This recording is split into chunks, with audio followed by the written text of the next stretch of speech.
గాడ ఎస్ఎల్బీసీ కాడ 8 మంది కార్మికులు ఇరుక్కుంటే గక్కడికి పోకుంటే గా ముచ్చట్ను పట్టించుకోకుండా పచారాలకు తిరుగుతున్నాడు, ఢిల్లీకి పోతున్నాడు. గీదేం తారీఖు అని ప్రతిపక్షాలు మస్తుగా లొల్లి పెడుతున్నాయి సీఎం రేవంత్ అన్న మీద.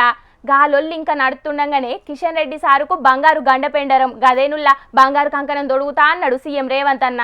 ఇక బండి సంజయ్ అన్న కూడా సన్మానం చేస్తా అని అనుకొచ్చిండు. మరి గట్లేందుకు అన్నాడో, గాళ్ళిద్దరంటే రేవంత్ అన్నకు గంతగానం పాయిరం ఎందుకో గీ ముచ్చట చూసి పురా కరుచుకొని రాపోన్రి.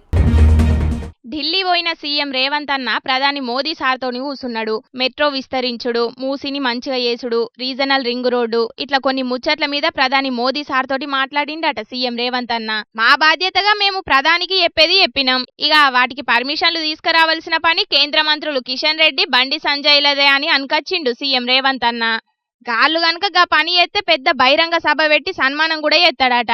మెట్రో విస్తరణ కార్యమైతే రేవంత్ అన్నకు పేరత్తదని గిన్నొద్దులు మెట్రో విస్తరణ జరగకుండా కిషన్ రెడ్డి సారే ఆపిండట.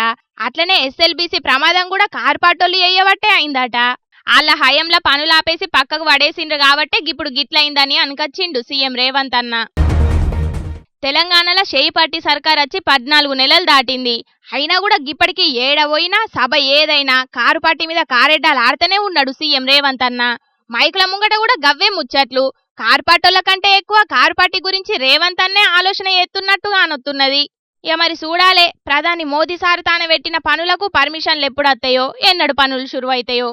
కానీ ఢిల్లీలో మోదీ సార్ను కలిసినప్పుడేమో పోటువలు బయటకు వస్తున్నాయి, కానీ రాహుల్ అన్నను కలిసినప్పుడైతే పోటువలు బయటకు వస్తలేవు.